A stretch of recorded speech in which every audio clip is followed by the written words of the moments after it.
Ah, e você que tá assistindo esse vídeo aqui no Talk Flow, esse aqui não é um canal oficial, mas a gente dá chancela pra ele fazer esses cortes aqui, então tá tudo dentro dos conformes. Apoia a gente no Apoia-se e assiste aí.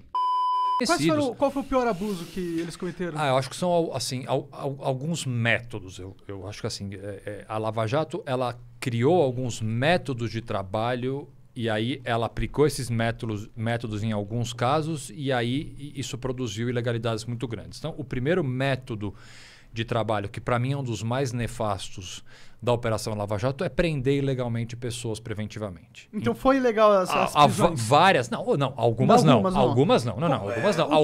Algumas prisões... Me dá um exemplo de uma prisão... Tá, vamos lá. O que diferencia uma prisão preventiva de uma prisão legal e ilegal? A prisão preventiva, por ser uma prisão antes de uma condenação, ela tem que seguir um artigo específico da lei. Você tem que justificar por que você está prendendo alguém sem ter condenado ela ainda. Então, essa pessoa ela tem que estar dando... Eu vou traduzir para um português mais claro. Ela está, por exemplo, coagindo testemunhas, ela está destruindo provas, ou ela deu indicativos de que ela pode fugir. Então, são motivos concretos que a lei tem lá, inciso por inciso, que se a pessoa...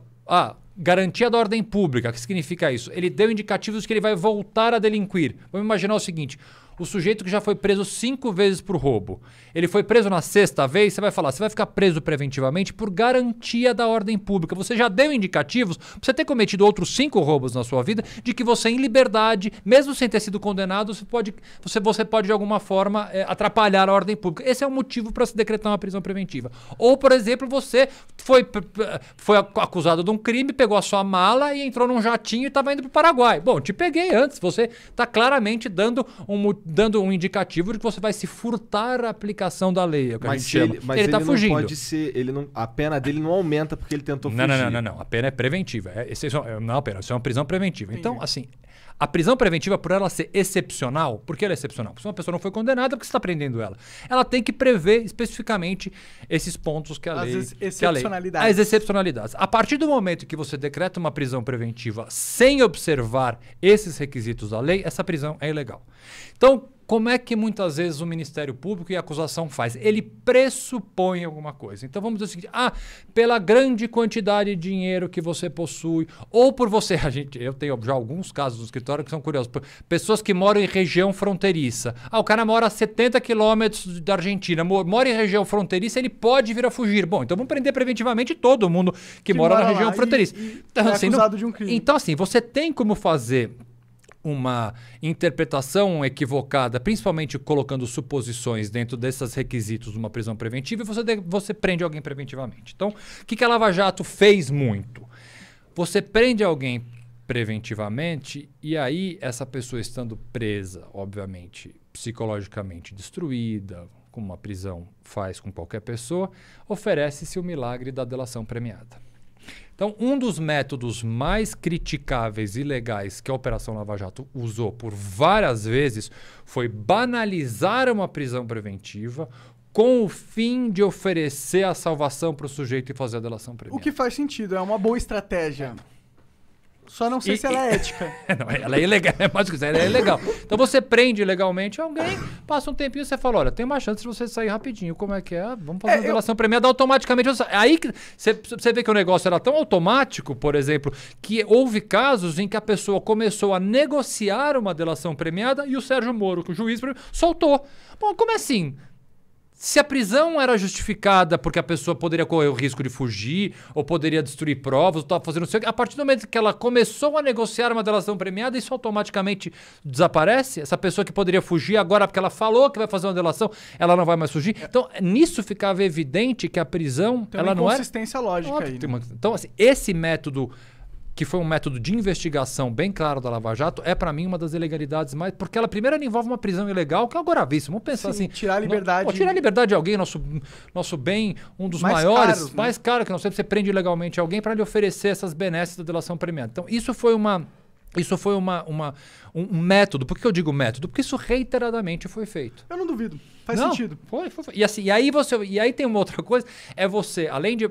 Assim, você vê que é tudo... Por isso que eu volto a falar em método, porque nada é por acaso. E Eles aí faziam você... isso como forma de investigação. Como forma de investigação e mais. E aí, dentro das delações, aí você começa a ter delações premiadas completamente. Continuo sendo crítico à delação premiada, não ao conceito macro de uma delação premiada, mas aquilo que eu chamo de delação à brasileira, né? Porque o brasileiro sempre... Né? Moda caralho. Sempre tem nossa jabuticabinha. E, por exemplo, é você fazer delação premiada com pessoa que já fez uma delação no passado, que para mim isso é uma coisa que faz o menor sentido. Você vai lá, comete um crime, se arrepende, cagueta todo mundo, recebe uma pena desse tamanho, e depois de 5 anos você comete outro crime e você fala, agora eu me arrependi de novo. Crime compensa. Obrigado, o crime compensa. Então, assim, a Lava Jato, a Lava Jato não seria nada do que ela foi se não existisse um personagem que, para mim, é o personagem mais importante da Lava Jato, que não é o Sérgio Moro, não é o Deltan Dallagnol, não é ninguém. É um cara chamado Alberto Youssef, que foi o primeiro grande delator da Lava Jato, que já tinha feito uma delação em 2003, no caso do Banestado, que foi um outro caso bem grande aqui. Na verdade, o Alberto Youssef foi a pessoa que fez a primeira delação premiada clausulada, que a gente chama, que é uma delação com um contrato, em que é um contrato que as partes assinam. Foi ele. Ele voltou a cometer um crime, foi pego na Lava Jato e ofereceram para ele de novo a delação premiada. Então, esse método... Eu quero esse acordo aí, galera. Então assim, de certa forma, eu escrevi em 2014 um artigo para a Folha em que eu critico essa forma de investigar e que na época foi engraçado. Você mandava os artigos para a Folha, só que você não escolhia o título, era a Folha que escolhia o título. Puta, aí eu acordei, acho que o artigo, sei lá, saiu uma sexta-feira, eu dormi todo nervoso para ler o artigo no dia seguinte. Falei, vamos ver meu nome no jornal. Na hora que eu abro o jornal, assim, naquela meia página da Folha inteira tá meu artigo, e eles colocam o título, pelo fim da delação premiada. E não era básico, eu não tava pedindo. Puta, meu telefone. Meu telefone, mas assim, 6h30 da manhã já tinha gente me ligando. Pô, você escreveu que pelo fim. Eu falei, não, eu critiquei a delação, eu não falei que tinha que acabar. Não, mas vai ver, gente, ela, pelo fim da delação premiada. Até hoje eu apoio aí um pouco por causa desse título. Mas eu acho que se você tá na lei, você tem uma instituição e você tem que ter um apreço muito forte pelo caminho que essa instituição segue. E você acredita que essas coisas que você mencionou enfraqueceu a Lava... Porque hoje em dia a Lava Jato tá bem enfraquecida, na minha visão. Tá. Você acha que foram essas coisas que enfraqueceram ela? Claro. E a gente tem, agora é impossível não falar da Vaza Jato, das conversas do Telegram, do juiz Sérgio Moro com os procuradores e entre os procuradores. Aquilo, assim, eu considero, e falo isso assim, sem o menor... problema, é o maior escândalo do que o Poder Judiciário já viveu numa história recente do nosso país. É aquilo, assim, é inadmissível. E quem vai falar para você, não, isso não tem gravidade, ou porque tem algum interesse, ou porque não faz a menor ideia do que está falando. Aquelas conversas entre o juiz e os membros do Ministério Público Federal, da forma como as conversas foram colocadas, aquilo ali é absolutamente inadmissível.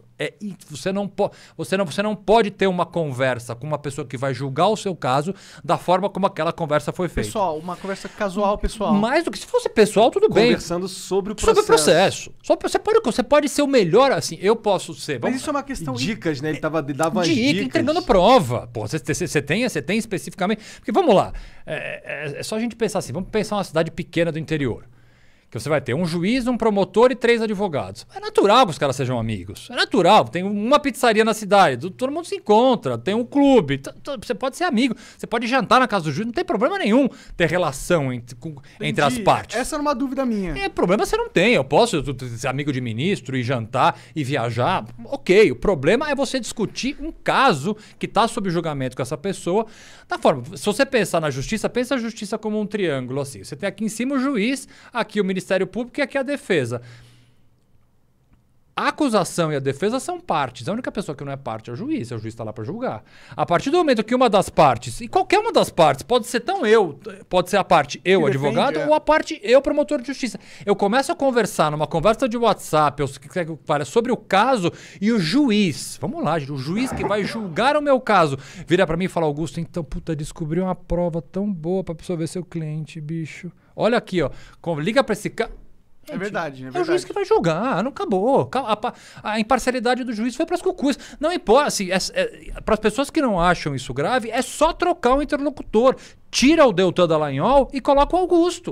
Eu já pedi para fazer esse exercício. Eu, à época, por exemplo, era advogado, fui advogado durante muitos anos da maior construtora do país, da Odebrecht. Eu fui advogado, é público, isso não tem problema nenhum eu falar. Eu fui advogado da Odebrecht durante a Operação Lava Jato. É só trocar o Deltan pelo Augusto, advogado da Odebrecht. Pensa se fosse o Moro virando pra mim, Augusto, eu tenho uma prova pra te dar que vai absolver o Marcelo Odebrecht. Acabou, o Moro estaria hoje aonde ele estaria? Verdade.